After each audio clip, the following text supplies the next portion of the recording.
Kita tiba di segmen terakhir, jadi mohon maaf Pak Jazuli, rasanya waktunya juga sangat terbatas, tapi dengan singkat mungkin Pak Jazuli bisa jelaskan bagaimana hasil dari pilkada kali ini bisa mempengaruhi langkah, setidaknya bisa berhitung taktik berikutnya untuk langkah ke depan dari PKS. Apalagi tadi Mas Adi sudah bilang, ini selain satu poros ada sudut PDIP, nah di seberangnya ini ada sudut poros PKS, begitu Pak Jazuli?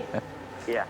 Masalah koalisi antara konsistensi koalisi di pusat dengan elastisitas koalisi di daerah, menurut saya disinilah uniknya Indonesia itu, karena adanya undang-undang otonomi daerah. Tentu PKS menghormati teman-teman yang ada di tingkat provinsi dan kabupaten kota untuk beristihad sesuai dengan ruang yang ada untuk menghargai dan menghormati kearifan lokal di daerah masing-masing. Disitulah ruang elastisitasnya menurut saya. Adapun terkait dengan kutub-kutub itu kan sematan yang diberikan oleh para pengamat, peneliti, saya kira kita harus hargai dan hormati. Buat kami di PKS, dimanapun kutubnya partai politik yang ada di Indonesia ini, yang penting semua harus kompak menjaga negara kesatuan Republik Indonesia dengan dasar Pancasila dan Konstitusi tahun 1945. Kita bagaimana semua kompak harus mewujudkan kesejahteraan bagi rakyat, mewujudkan keadilan bagi rakyat, untuk mewujudkan menegakkan supremasi hukum dan seterusnya.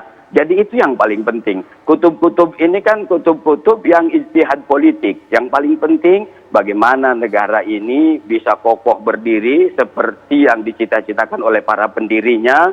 Kemudian juga rakyatnya sejahtera, rakyatnya makmur, rakyatnya menikmati keadilan, rakyatnya bisa maju dan bisa bersaing dengan negara-negara lain. Karena secara potensi Indonesia punya modal besar untuk bisa bersaing dengan negara-negara lain itu. Baik, saya kira itu. Iya, Mas Adi, kalau soal elastisitas, ada nggak kemudian saking elastisnya ini kutubnya berubah jadi dempet begitu Mas Adi? Ya, kalau PKS saya kira soal elastisitas itu akan terjadi di berbagai daerah ya. Karena kebutuhan koalisional.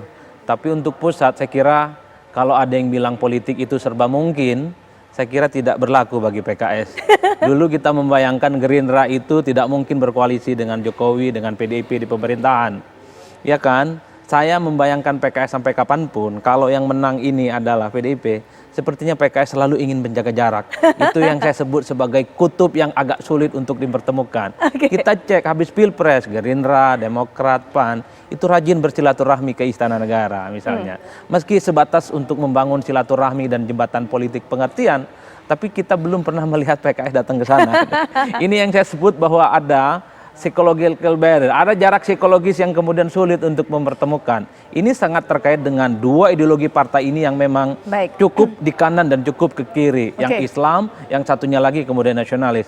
Enggak ada yang salah, mestinya politik seperti ini, biar dinamis, biar melihat segala sesuatunya itu hitam putih, minyak-minyak, dan air-air. Baik Mas Adi, terima kasih sudah hadir bersama kami di studio, sudah memberikan pandangannya. Pak Nusirwan terima kasih, Pak Jazuli juga terima kasih sudah menyediakan waktunya untuk bisa berbicara mengenai pilkada ini. Sekali lagi semoga sehat selalu Pak. Wassalamualaikum warahmatullahi wabarakatuh.